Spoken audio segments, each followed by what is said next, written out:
Պարոն վարչապետ, մինչ Հայաստանի իշխանությունները նոր կոմունիկացիաներով խաղաղ տարածաշրջան են նախագծում, փորձում ներգրավել կամ ներգրավում միջազգային գործընկերների, Ադրբեջանի նախագահը անում է հայտարարություններ, որոնք հակասում են Վաշինգտոնյան պայմանավորվածությունների խաղաղասիրական ոգուն։ Ինչպես կմեկնաբանեք Ալիևի վերջին հայտարարությունը, որում Սևանա լիճը անվանում է ոչ հայկական անվանումով, խոսում է ադրբեջանցի փախստականների վերադարձից, որը այս փուլում հղի է լուրջ ռիսկերով, կարելի է այս հայտարարությունը գնահատել որպես հետքայլ խաղաղության process-ից։ Շնորհակալ եմ։ Գիտեք, ձեր հարցով իրականում դուք ինձ շատ դժվար վիճակի մեջ եք դնում։ Ինչու՞։ Որովհետև հիմա ես ձեր հարցին երկընտրակի առաջ եմ։ Ձեր հարցին պատասխանելուց առաջ արդյոք ընդգծեմ, որ Ադրբեջանի նախագահի ձեր ասածը չի արտահայտում ամբողջ պատկերը։ Որտեվ Ադրբեջանի նախագահ ասել է, որ ցարական քարտեզներում, եթե նայենք, Սևանա լիճ չկա, կա այլ անուն։ Ինչ որ անուն։ Հասկանում եք, եւ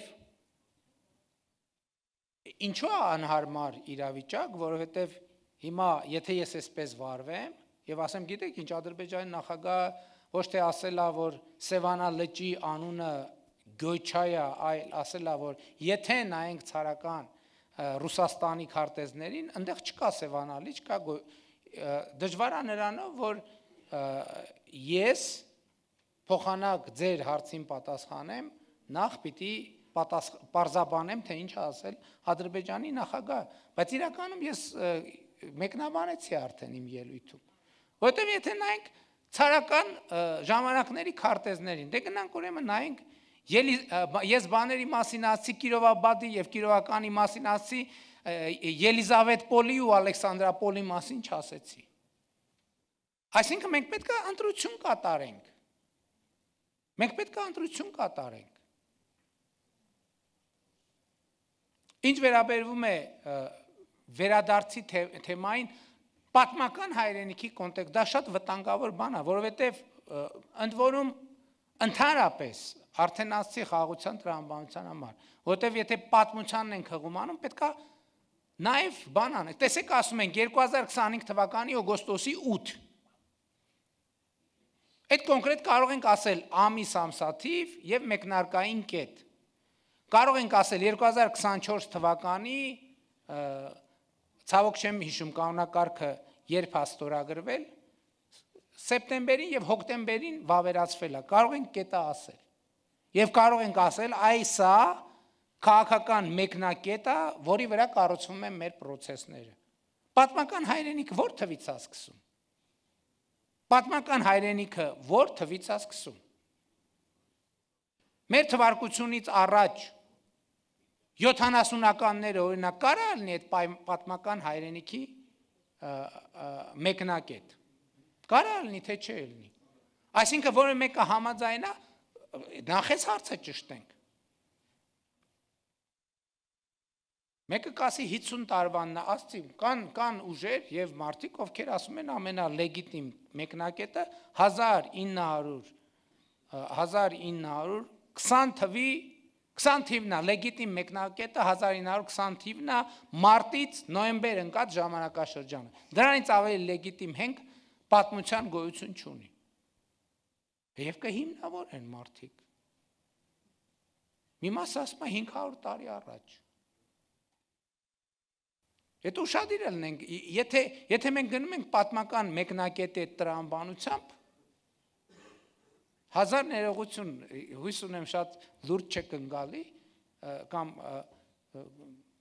Մոնղոլիան կարող է մեզ ասի մի հատ շատ լավ, եկեք բան ունեմ ձեզ ասելու։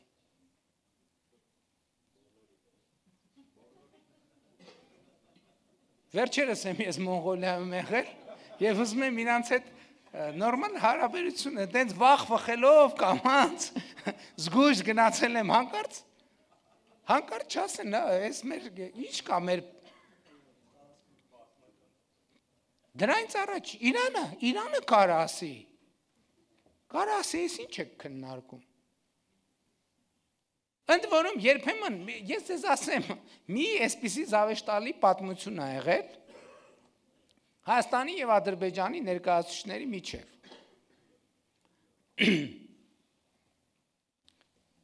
Ուրեմն մի բանավեճի ժամանակ, չասեմ որտեղ է տեղի ունեցել այդ բանավեճի եւ մասնակցությամբ, կողմերից մեկը մյուս կողմին ասել է հիմնավորելու համար իր քաղաքական դիրքորոշումը, ասել է դու գիտես որ մեր լեզվով զանգ նշանակում է զանգ։ Կողմերից մյուսը ասել է դու գիտես որ մեր լեզվով էլ է զանգ նշանակում զանգ։ Ու ընդհանրապես հետո պարզվել է որ այդ զանգը պարսկերեն է նշանակում զանգ։ Հիմի ումն է պատմական ճշմարտությունը։ Ումն է պատմական ճշմարտությունը։ Արաբական երկրները Բյուզանդիան հույները որ սկսեն մակեդոնացուն հիշել ընդհանրապես։ Հռոմը իտալացի մեր գործընկերները։ Այսինքն մենք ուր կհասնենք։ Ես էլ եմ ասում, մենք այդ պատմությունը կարդացել ենք եւ մենք իմ գնահատմամբ արդեն իսկ ստեղծել ենք նոր պատմություն, 2 տարվանն էլ է պատմություն։ Նոր պատմություն։ Եվ ես կարծում եմ, որ մենք պետք է շարունակենք այդ պատմության ստեղծումը։ Հա, այդ ընթացքում եւ էլի եմ ասում, ոչ կասեմ բարեբախտաբար, ոչ էլ կասեմ դժբախտաբար։ Պատմական սոցիալ հոգեբանությունը մի բան չի, որ սենց ռուբիլնիկը քաշես ու կանգնացնես, անջատես, անջատիչով։ Մենք պետքա կարողանանք անցյալը տարբերակել ապագայից։ Ընդ որում ապագան այսօր է եւ ապագան նույնիսկ 2024 ապագան նույնիսկ 2024 թվականն է։ Մենք արդեն 2 տարի ապրում ենք ապագայի մեջ։ Հիմա պետք է ընտրություն մենք շարունակելու ենք ապրել ապագայի մեջ։ Որը այսօր է։ Եվ դա մեր ռազմավարությունն է։ Հիմա նույն տրամաբանությամբ ես ձեզ ուղիղ ասեմ։ Նույն տրամաբանությամբ, երբ որ Ադրբեջանը բան անենք, մոնիտորինգ անենք, Ադրբեջանում կարծիքները եւ այլն ժամանակ առ ժամանակ ներկայացնում են թե ինչ զեկույցներ կա։ Օրինակ Ադրբեջանում այսպիսի դիսկուրս կա, ասում են Հայաստանը ճիշտ չի ասում, կեղծում են, որ տարածքային ամբողջականությունը ճանաչել են Ադրբեջանի։ Ոնց են հիմնավորում, ասում են, բա ինչ է միջև մի ազգային ժողովում Լեռնային Ղարաբաղի դրոշները դրած։ Դե իրանց ընկալումն է։ Դե ասում են, դե եկեք մենք որ իրանք տենց է, եկեք մենք ասենք գյոյչա։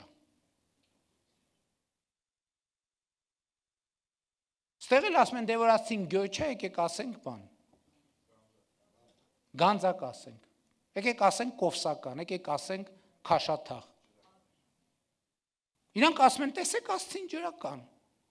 Եկեք ասենք, որ Երևանը հին ադրբեջանական քաղաք է։ Ու ասում են Երևանը հին ադրբեջանական քաղաք է։ Այնտեղ նայում են, ստեղ նայում են, ասում են, տեսեք ասցին Երևանը հին ադրբեջանական քաղաք է։ Եկեք հիշենք, որ Արամյանցն ու Մանթաշյանն են Բաքվի նավթի տերը։ Բա Ադրբեջանն էլ ասում է, որ խորհրդային միությունը այդ ապօրինի զավթել է բաները։ Շատ լավ, դե ուրեմն Արամյանցի եւ Մանթաշյանի սեփականությունը, որպես մենք ժառանգորդներ, հասկանում եք ուր ենք հասնում, ուր ենք գնում։ Դա սխալ ճանապարհ է։ Ու ընդ որում, այստեղ բացի մեր երրորդ կողմի Հայաստանի եւ Ադրբեջանից դուրս, այսինքն Հայաստանի եւ Ադրբեջանի մի ներկայացուցիչ չկա, որ ինքը ի սկզբանե սենց բան ա եղել, իմաստուն ա եղել, եւ այս տրամաբանությունից դուրս մենք բոլորս եղել ենք այդ տրամաբանության մեջ, որովհետեւ մենք մեր երկրների, մեր ժողովուրդների սոցիալ հոգեբանության կրողներն ենք։ Մենք մեր պատմության զավակներն ենք եւ սպառողներն ենք, այո, բայց մենք պետքա Հարց տանք մեզ, մենք ի վիճակի ենք քաղաքական առաջնորդություն ստանձնել։ Մենք այդ հարցի պատասխանը տվել ենք։ Մենք այդ հարցի պատասխանից չենք հրաժարվելու։ Դա մեզ համար ռազմավարություն է։ Եթե որևէ մեկը հրաժարվելու է կամ հրաժարվում է, թող ուղիղ ասի։ Ակնարկների կարիք չկա։ Եվ ակնարկները չեն էլ աշխատի, որովհետև ունենք լեգիտիմության, որովհետև այդ ակնարկները, եթե նույնիսկ լինեն, դրանք լեգիտիմ չեն, որ լեգիտիմությունը բխում է ընդունված փաստաթղթերից։ Հետևաբար, ես օրինակ, երբ որ մի օր է լինում, որ Հայաստանում ինչ որ մի պատճառով ներքաղաքական, մշակութային, որևէ պատճառով տեսնում եմ, որ այդ խոսույթը ակտիվացել է, ես գիտեմ 1-2-3 օր հետո կամ 1-2-3 ժամ հետո Ադրբեջանից հայելային խոսույթները գալու են։ Հետո Հայաստանից հայելային արձագանք, մինչև սոցիալական ցանցերում լինի չկանխատեսված իրադարձություն, որ երկու կողմերին էլ ասենք չգիտեմ, ինչ որ մի հատ իրադարձություն։ Ասենք շոու բիզնեսի հետ կապված։ Ասենք Ջենիֆեր Լոպեսի համեր կամ ֆուտբոլի հավաքականներից մեկի հաջողությունը կամ անհաջողություն։ Բոլորը կմոռանան պատմական հայրենիքի բանի մասին, մինչև դիմացի կողմը հիշեցնի դիմացի կողմին։ Եվ ես ինչի համար եմ սրա մասին խոսում։ Որտեւ ես հասկանում եմ, որ չենք հաղթահարելու առանց խոսելու։ Պետք է խոսենք։ Որովհետև ընդ որում պետք է արձանագրենք, որ եկեք չփնտրենք մեկնակետը, որովհետև դա էլ է ծուղակ։ Որովհետև ես տեսնում եմ, որ շատ դեպքերում Հայաստանում մարդիկ չեն տեսնում փող կապերը բանի,